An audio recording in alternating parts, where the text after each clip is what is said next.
in light of that, Chuck, want to ask the question in terms of keep sell. All right, we'll go through the main protagonists at Manchester City this season and get a view on whether should they be kept or should they be sold. And we start with the goalkeepers, and we'll start with the starting keeper, that is Ederson. We've seen some mistake creep into his game, but we know the reason that he's valued so much by Pep Guardiola because of his ability with his feet.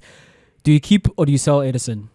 Keep. I don't think he's the reason why you're losing all these games. I think that the reason is it's deeper than that. It's more vast. But I think him as a goalkeeper will still give you the ability to play from the back, will still be an outlet in terms of when you're in trouble or you want an extra body to make the field bigger.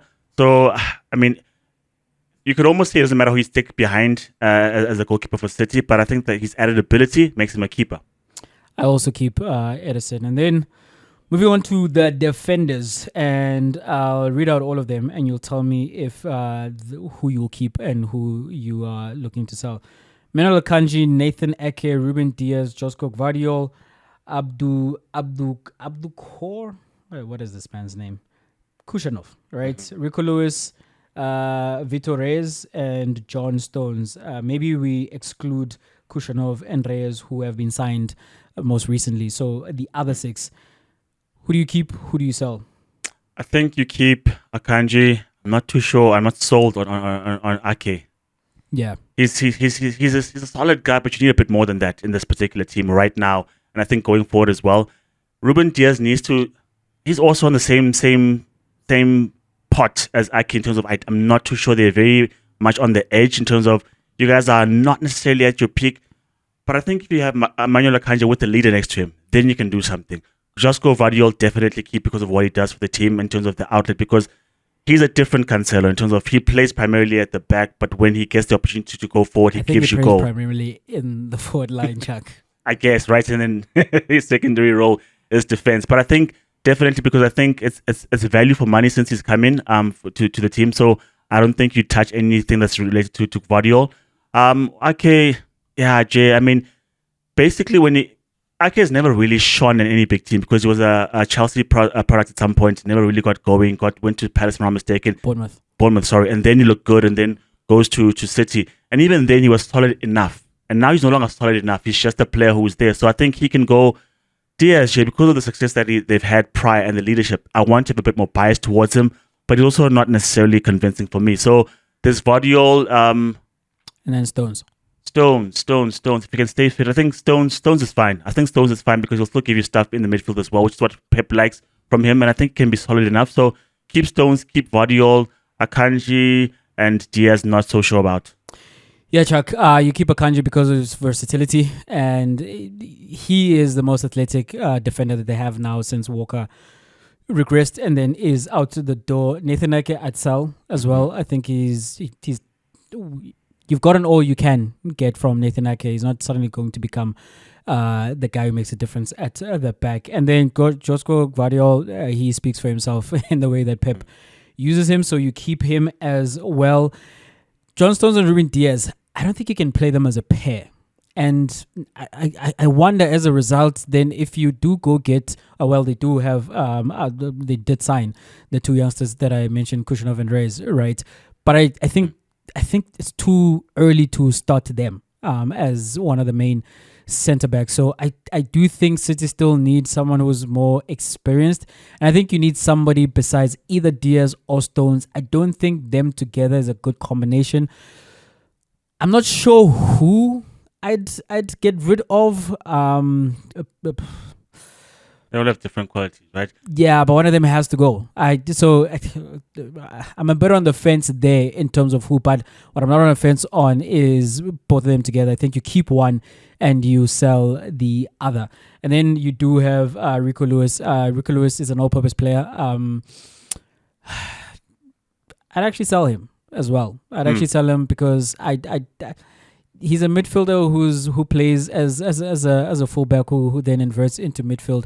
I don't think he's good enough to start long term for City in the middle. I don't think he's a defender, so he's not someone you're going to give a position to at the back there. He works very well under Pep Guardiola because of how Guardiola coaches and how flexible he is with his tactics. So if he kept him, I wouldn't be mad at that, but I don't think he's someone who's going to feature very strongly in the future. So for that reason, I'd sell him as well. I'd say I'd keep Lewis J just on the basis of that versatility because we don't know when everyone's fit, he's not playing either in midfield or defense. But if someone goes down, he knows the system. He's a good plug and play. Not a starter, but young enough, and I think you'll get something from him for years. And then in terms of the midfielders, Chuck, and then we'll group the wingers with the forwards. But in terms of the midfielders, the options there, whether to keep or sell, are Kevin De Bruyne, Oscar Bob, Phil Foden, Ilkay Gundogan, Mateo Kovacic, James McAtee, Nico, as well as Rodri and Bernardo Silva.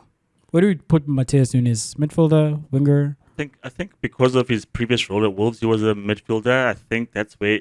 So we'll include him as well with the midfielders. Yeah. Cool.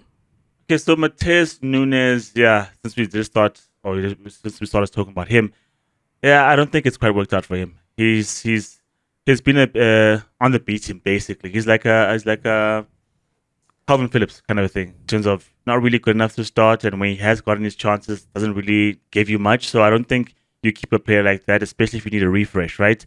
And of the players that you listed on mass rather, I think you keep definitely Oscar Bob, who's been injured, but I think the glimmers that we saw preseason and what we think he can do, you want to wait and see what he can bring to the party. So Oscar Bob definitely keep, right?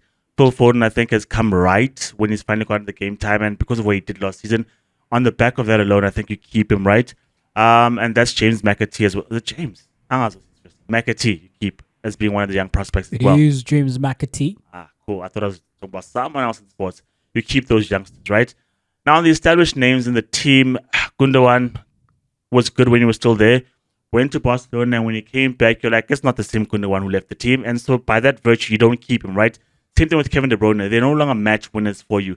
I mean, Kevin De Bruyne last season and the season prior, he came on when Haaland was injured or when the team needed a boost. He came on and he won them games. He scored goals, provided assists. Now, whether he starts, whether he comes off the bench, not much. So I think something's changed. The level has changed. His level has gone down in terms of Kevin De Bruyne's form and rather ability for City. And so, I mean, Jay, it's not like, okay, this is an extended time where they've been poor, right? But there were games where City weren't quite at their best.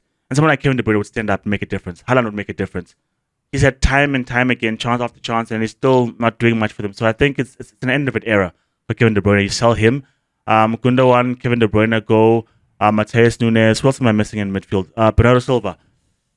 Yeah, I think you can keep him. He has not been great like the rest of the bunch, but I think he's good enough to stay. And I think with a new team, we'll obviously add to that. So I think you keep Bernardo Silva, and I think that's the lot of them.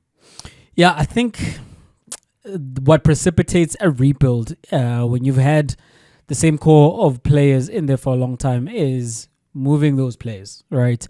And I do think that the era of Manchester City as defined by Kevin De Bruyne is what has come to an end.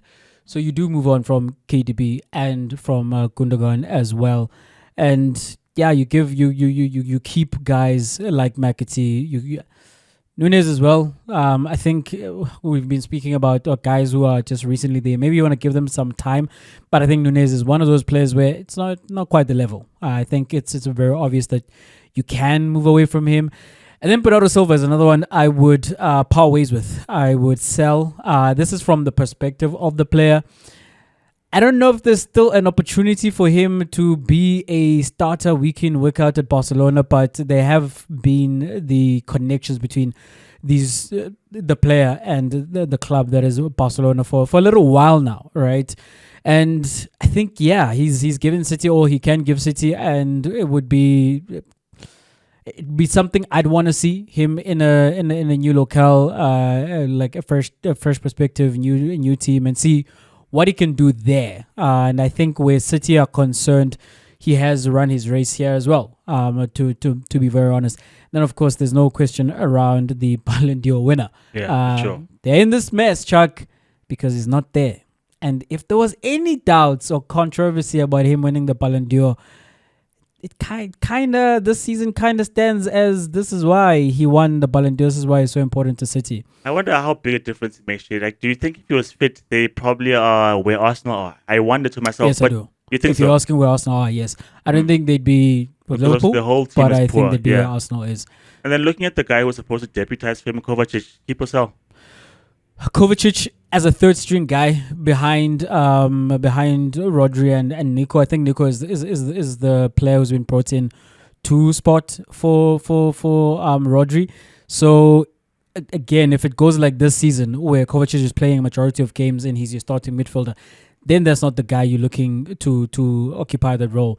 But if he's third string, you know what, Chuck? I was gonna say keep him, but yeah, I think Kovacic.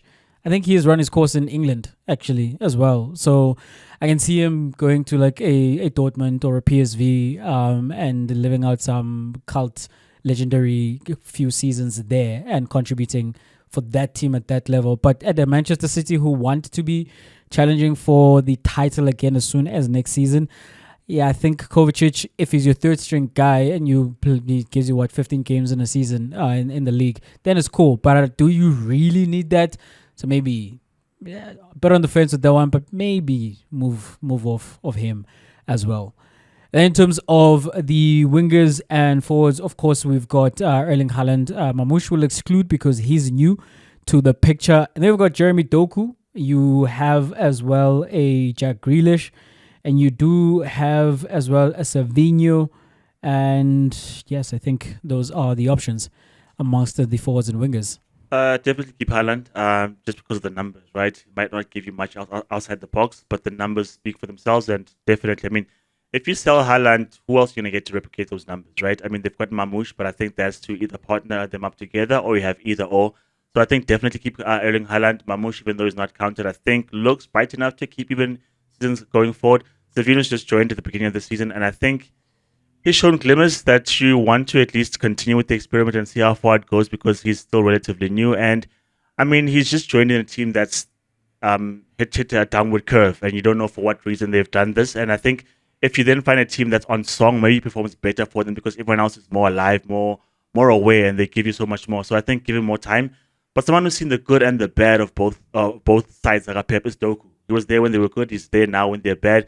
And I think in both forms of or both sides of that team, he doesn't give much. I mean, he was good for the first 5 games, then he came through and he was like, is this the new Mahrez or replicates him or whatever? Not really. And I've given him time. I've looked at him, and yeah, there are times where he's devastating with his speed and with his skills. But I think once you figure him out once in a game, that's it. He doesn't do anything else. So I think with Doku, for me, I'm happy. I've seen all that I need to see. Same thing with Jack Grealish, right? And he's had more time than Doku. He was good in the treble season.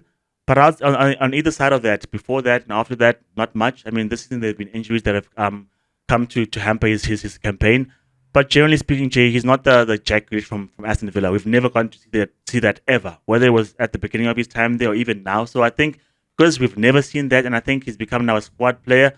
What's Jack Grealish like as a squad player? Not exciting. Not really what you want to watch. So I think Jack can move off. I think Doku can move off. You keep Savinho, definitely Haaland. Yeah, I think you write off the 100 million man as a write-off that didn't quite work out.